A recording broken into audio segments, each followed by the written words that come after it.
Nosotros, los asesinos económicos, hemos sido realmente los responsables de crear este primer imperio global, y trabajamos de muchas maneras diferentes. Pero quizás la más común es que identificamos a un país que tiene recursos que nuestras corporaciones codician, como petróleo. Entonces, concretamos un gran préstamo a ese país desde el Banco Mundial o una de sus organizaciones hermanas. Pero el dinero nunca va realmente al país. En cambio, va a nuestras grandes corporaciones para fabricar proyectos de infraestructura en ese país, plantas de energía, parques industriales, puertos, cosas que benefician a unas pocas personas ricas en ese país, además de nuestras corporaciones. Pero en realidad no ayuda a la mayoría de la gente para nada. Sin embargo, esa gente, el país entero, queda soportando una deuda enorme. Es una deuda tan grande que no la pueden pagar. Y eso es parte del plan. No pueden pagarla. Y entonces en algún momento volvemos y les decimos, escuchen, nos deben un montón de dinero, no pueden pagar su deuda, así que véndanos su petróleo muy barato a nuestras compañías petroleras. Permítanos construir una base militar en su país. O envíen tropas en apoyo a las nuestras en algún lugar del mundo como Irak. O voten con nosotros en la próxima votación de las Naciones Unidas. Hacer que privaticen sus compañías eléctricas y que privaticen su sistema de agua corriente y desagües y se los vendan a corporaciones norteamericanas u otras corporaciones multinacionales. Y hay una nube total, y es tan típico la manera en que trabajan el Banco Mundial y el FMI, ellos endeudan a un país. Y es una deuda tan grande que no pueden pagar. Y entonces les ofrecemos refinanciar esa deuda y pagar aún más interés. Y tú demandas este quid pro quo, lo que llamas una condicionalidad o buen gobierno, lo que básicamente significa que ellos tienen que vender sus recursos, incluyendo sus servicios sociales, sus compañías públicas, a veces sus sistemas educativos, sus sistemas penales, sus aseguradoras, a corporaciones extranjeras. Y es un doble, triple, cuádruple aniquilamiento. El precedente de asesino económico empezó realmente en los años 50, cuando Mossadegh, elegido democráticamente, que fue elegido en Irán, él fue considerado una esperanza para la democracia, en Oriente Medio y en todo el mundo. Fue el hombre del año en la revista Magazine. Pero una de las cosas que trajo y comenzó a implementar era la idea de que las compañías petroleras extranjeras tenían que pagarle al pueblo iraní mucho más por el petróleo que sacaban de Irán, y el pueblo iraní debería beneficiarse de su propio petróleo. Una política extraña, por supuesto que no nos gustó. Pero teníamos miedo de hacer lo que hacíamos normalmente, que es mandar militares. En su lugar, mandamos a un agente de la CIA, Kermit Roosevelt, pariente de Teddy Roosevelt. Kermit fue con algunos millones de dólares y fue muy efectivo y eficiente, y en un pequeño lapso de tiempo se las arregló para hacer derrocar al Mossadegh y trajo al Shah de Irán para reemplazarlo, quien estuvo siempre a favor de nuestra política petrolera. Y fue extremadamente efectivo. Bombs overflow Tehran. Army officers shout that Mossadegh has surrendered and his regime as virtual dictator of Iran is ended. Pictures of the Shah are paraded through the streets as sentiment reverses. The Shah is welcomed home. Y de vuelta a los Estados Unidos, en Washington, la gente miraba alrededor y decía, wow, ¿eso fue fácil? Y barato. Y esto estableció toda una forma nueva de manipular países, creando imperio. El único problema con Roosevelt era que llevaba una tarjeta de agente de la CIA, y si hubiera sido atrapado, las ramificaciones habrían sido muy serias. Así que muy rápido, en ese instante, se tomó la decisión de usar consultores privados para canalizar el dinero a través del Banco Mundial o el FMI, o alguna otra de sus agencias para mandar gente como yo, que trabajan para compañías privadas. Así que si nos atrapan, no habría ramificaciones gubernamentales.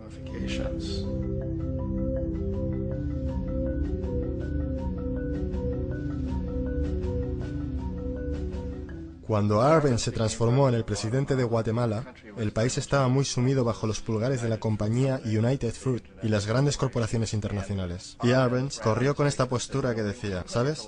Nosotros queremos devolver la tierra a la gente. Y una vez asumió el poder, él estaba implementando políticas que harían exactamente eso, darle los derechos de la tierra de vuelta a la gente. A United Fruit no le gustó mucho eso. Y entonces contrataron una firma de relaciones públicas y lanzaron una campaña masiva en los Estados Unidos para convencer a la gente en Estados Unidos, los ciudadanos de los Estados Unidos, la prensa de los Estados Estados Unidos y el Congreso de los Estados Unidos de que Arbenz era una marioneta soviética y que si le permitiésemos mantenerse en el poder, los soviéticos tendrían un punto de apoyo en ese hemisferio. Y en aquella época había un gran temor en la mente de todos, del terror rojo, el terror comunista. Y entonces, para hacer corta una historia larga, de esta campaña de relaciones públicas vino un compromiso de parte de la CIA y los militares para eliminar a este hombre. Y de hecho lo hicimos. Mandamos aviones, mandamos soldados, mandamos chacales, nosotros mandamos todo para eliminarlo. Y lo eliminamos.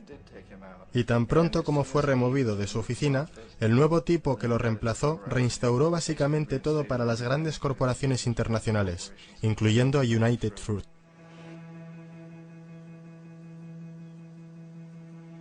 Ecuador, por muchos años fue regido por dictadores proamericanos, a menudo relativamente brutales. Entonces se decidió que habría una verdadera elección democrática.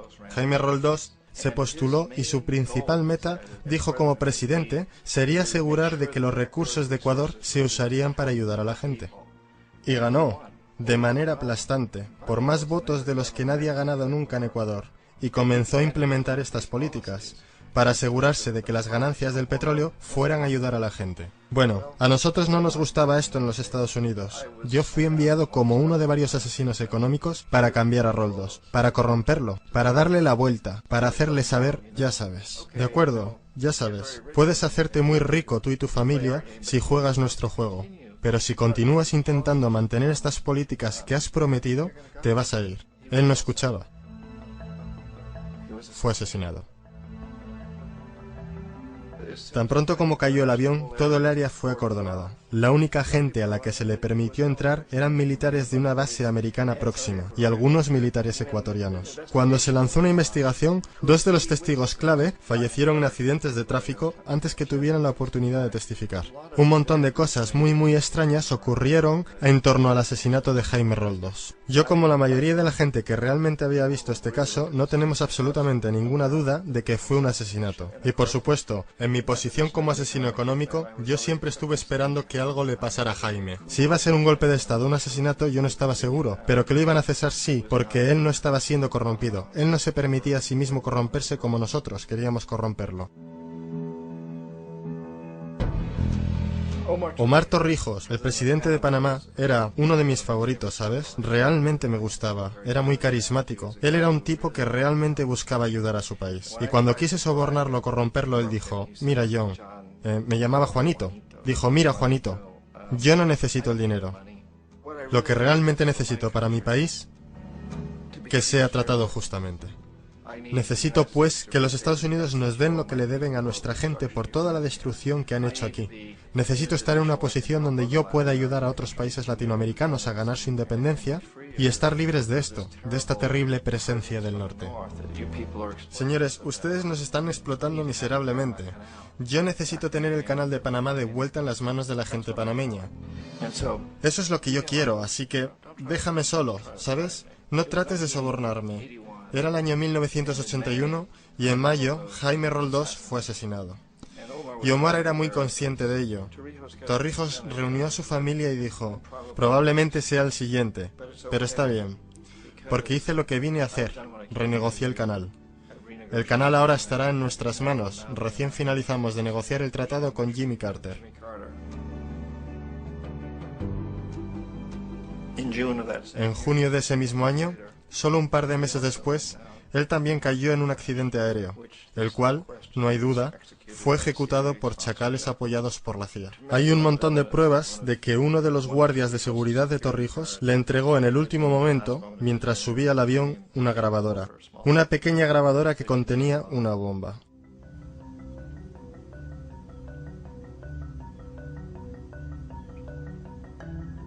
Es interesante para mí cómo este sistema ha continuado de la misma forma por años y años, salvo que el asesino económico se ha vuelto mejor y mejor.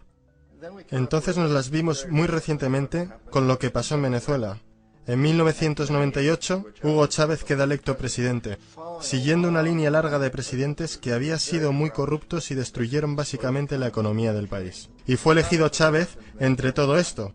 Chávez se paró frente a los Estados Unidos y lo hizo demandando primariamente que el petróleo venezolano fuera usado para ayudar a los venezolanos. Bueno, No nos gustó eso en los Estados Unidos, así que en 2002 se montó un golpe de Estado, el cual no hay dudas en mi mente, en la mayoría de las mentes de los demás, que la CIA estaba detrás de ese golpe.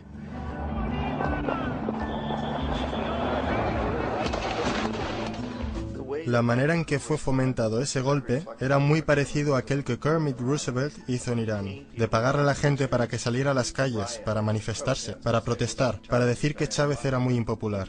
¿Sabes? Si puedes hacer que unos pocos miles de personas hagan eso, la televisión puede hacerlo parecer como que es el país entero y las cosas comienzan a crecer rápidamente. Excepto en el caso de Chávez. Él fue lo suficientemente inteligente y la gente lo respaldaba tan fuertemente que lo superaron. El cual fue un momento fenómeno en la historia de América Latina.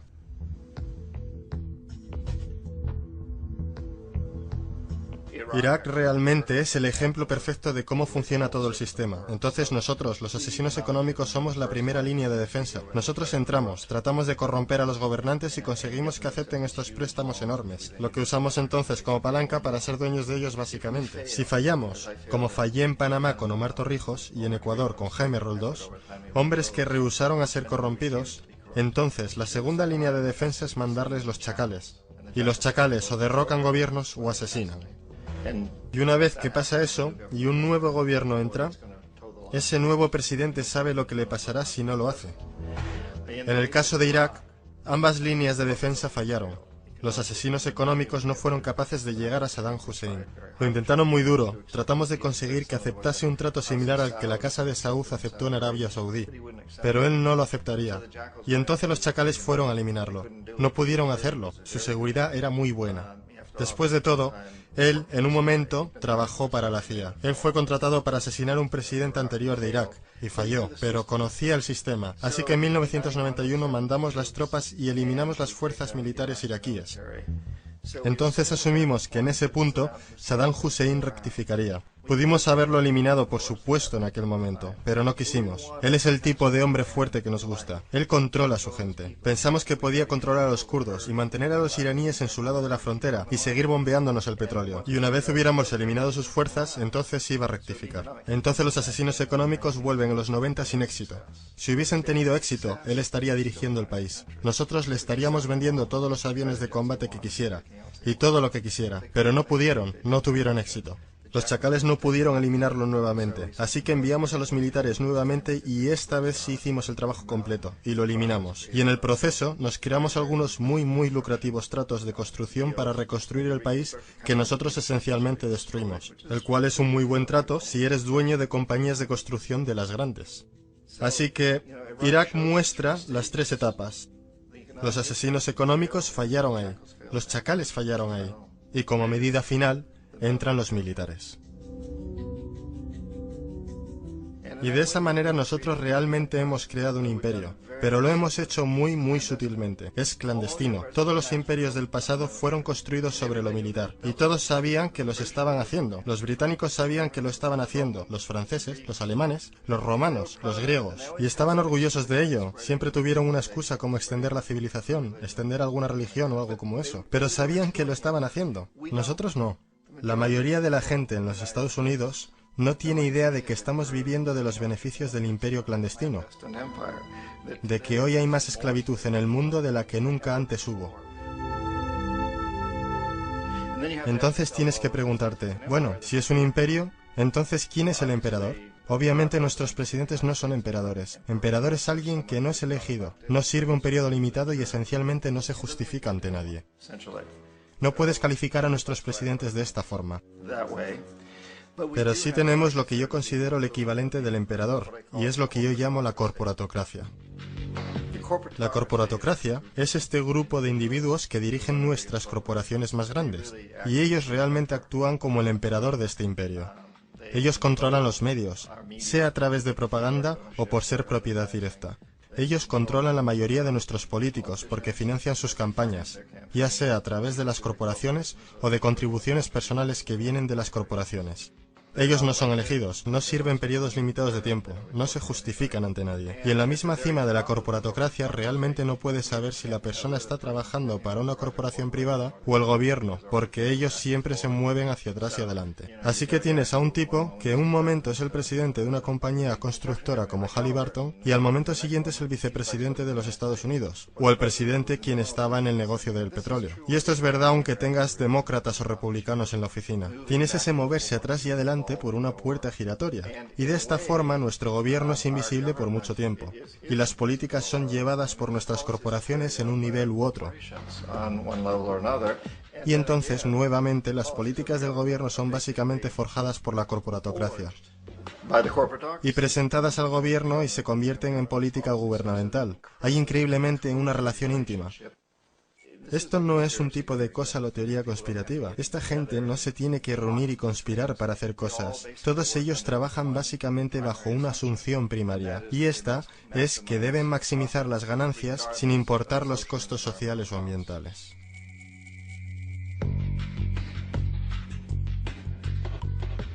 Este proceso de manipulación de la corporatocracia a través del uso de deuda, soborno y derrocamientos políticos se llama globalización. Así como la Reserva Federal mantiene al pueblo americano en una posición de servidumbre contractual a través de la deuda perpetua, la inflación y el interés, el Banco Mundial y el Fondo Monetario Internacional sirven este rol en una escala global. El engaño básico es simple. Pone un país en deuda, bien por su propia indiscreción o corrompiendo al líder de ese país, y entonces imponer condicionalidades o políticas de ajuste estructural. A menudo consistiendo en lo siguiente: devaluación de la moneda. Cuando el valor de la moneda cae, así también lo hace todo lo que está valuado en ella. Esto hace los recursos indígenas disponibles a países depredadores a una fracción de su valor. Grandes recortes de fondos para programas sociales. Esto normalmente incluye educación y salud, comprometiendo el bienestar y la integridad de la sociedad, dejando al público vulnerable a la explotación. Privatización de empresas del Estado. Esto significa que sistemas sociales importantes se pueden comprar y regular por corporaciones foráneas por ganancias. Por ejemplo, en 1999, el Banco Mundial insistió que el gobierno boliviano vendiera el sistema público de agua de su tercera ciudad a una subsidiaria de la corporación americana Bechtel. Tan pronto ocurrió, las facturas de agua para los residentes locales ya empobrecidos se dispararon al cielo. No fue sino hasta una revuelta completa del pueblo que el contrato se anuló. Entonces está la liberación del comercio, o la apertura de la economía quitando las restricciones de comercio exterior. Esto permite un número de manifestaciones económicas abusivas, tales como que las corporaciones transnacionales traigan sus propios productos en masa, vendiendo más barato que la producción indígena y arruinando la economía local. Un ejemplo es Jamaica, que después de aceptar préstamos y condicionalidades del Banco Mundial, perdió sus mercados de cosechas más grandes debido a competencia con importaciones occidentales. Hoy, granjeros incontables están sin trabajo, pues son incapaces de competir con las grandes corporaciones. Otra variación es la creación de numerosas, aparentemente desapercibidas, desreguladas e inhumanas fábricas explotadoras, que toman ventaja de la economía impuesta. En adición, debido a la desregulación de la producción, la destrucción ambiental es perpetua, ya que los recursos a menudo son explotados por corporaciones indiferentes mientras liberan grandes cantidades de contaminación deliberada. La demanda ambiental más grande en la historia del mundo hoy viene de parte de 30.000 ecuatorianos y gente del Amazonas contra Texaco, de la que ahora es dueña Chevron.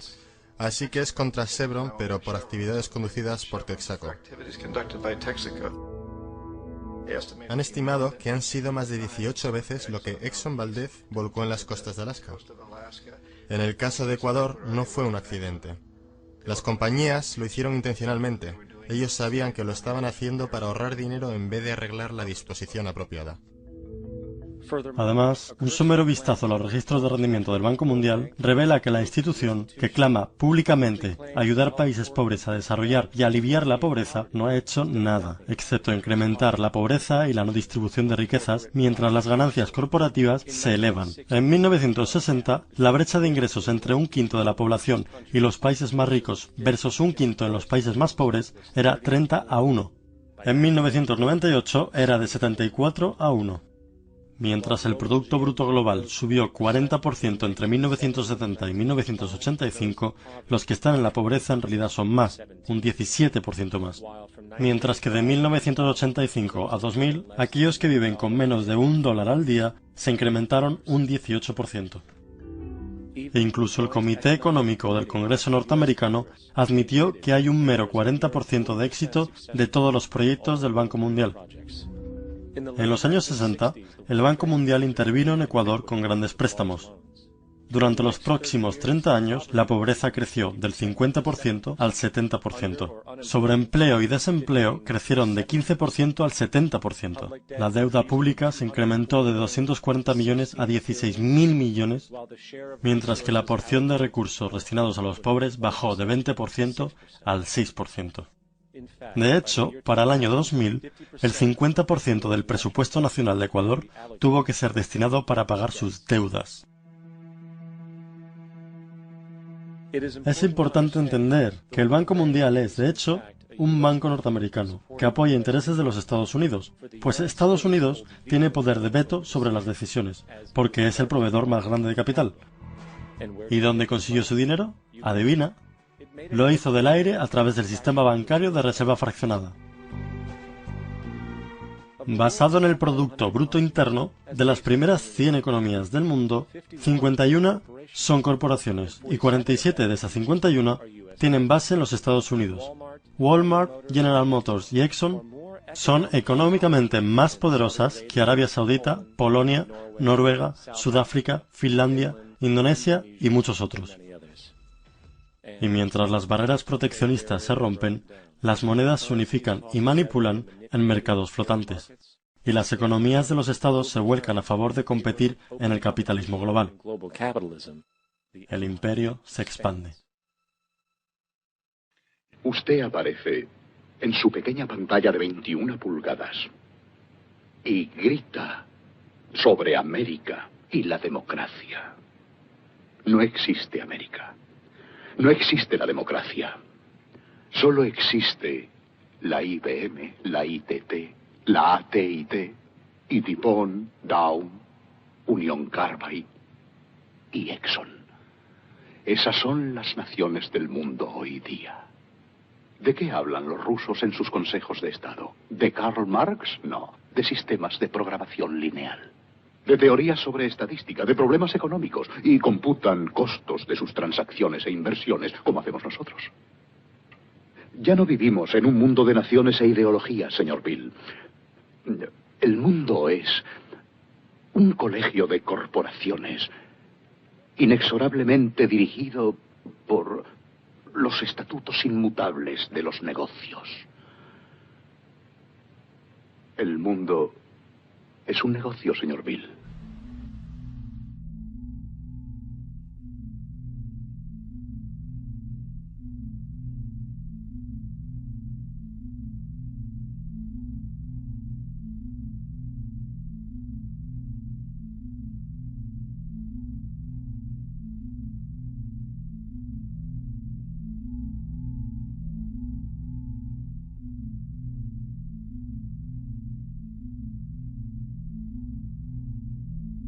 El mundo está siendo tomado por la mano poderosa de los negocios, que dominan los recursos naturales de los que necesitamos vivir, mientras controlan el dinero que necesitamos para obtener estos recursos.